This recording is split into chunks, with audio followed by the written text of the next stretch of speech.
let's talk about the Atlanta Falcons here. Obviously, the Falcons have a team that has been in the news a lot this offseason. Of course, the addition of Cousins, new coach, new coaching staff, of course, their first-round draft selections, and their overall strategy. A lot of attention on Atlanta right now. But it's important to understand, even with a lot of these new faces and new additions, one of the things that happens every offseason is we get to see what teams have players that were on the team before that are taking huge leaps and are ready to break out. We talked about a couple of them last week, and there's another guy that we mentioned that is looking like he's going to have a really huge year two for the Atlanta Falcons.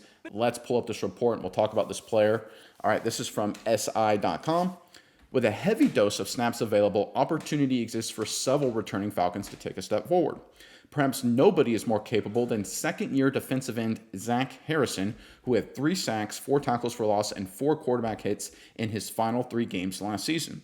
Harrison's late descent as a rookie parlayed him into a first-team role on Atlanta's defense during OTAs and minicamp. This 6'6", 274-pounder, those crazy stats right there, has added weight to his frame and confidence to his mind in the past year. And Lake said he likes where Harrison stands at this stage in the summer. He's had an excellent offseason, Lake told Falcons SI during OTAs. He's really excelled. His fundamentals, his footwork, his hand placement has gotten a lot better. You see how hard he's been working with our strength and conditioning guys. And then you don't see a lot of mistakes right now with the new fronts that we've been installing and the new movements up front.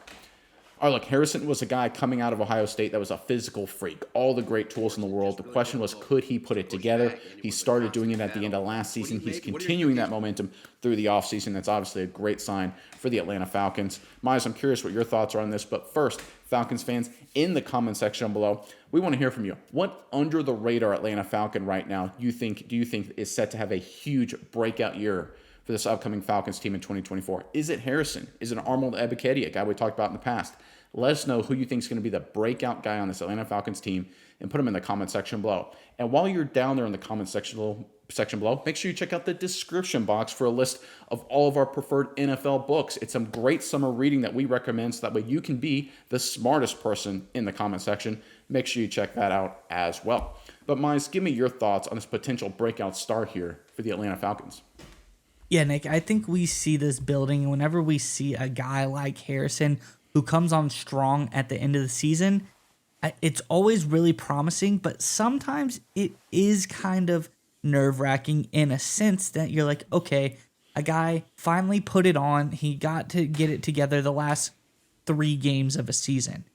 Is he going to be able to remember that? Is he going to work on it in the offseason and bring that back? That's a lot of time off. To when you start to put stuff together in a short period of time, 3 weeks, you really had your start to getting hot. And then sometimes guys hit the offseason, they're not practicing as much. Are they driven? Who knows? Doesn't seem to be the case with Harrison. I love that he comes back. He already seems like he's back on track exactly where he was through OTAs, through minicamp. Everybody is loving what he is doing. He's already earned some first-team reps on defense. This is a guy who I think is really going to step up and be a star on this defensive line. And this is a defensive line, as you remember, Nick, we've talked about this a couple years ago. We were talking Grady Jarrett really needed some help. He was a great player, but he just didn't have a whole lot of help on this line. Enter Onyemata, enter guys like Ebiketie, and now enter a guy like Harrison. I think we're less now talking about, okay, Grady Jarrett's a star. He really needs a little bit more help on this D-line. And now we're talking about this is a pretty fierce front force for the Atlanta Falcons. And even their secondary is looking better. This defense as a whole for the Falcons is getting to be something that I think teams are going to need to start to be worried about.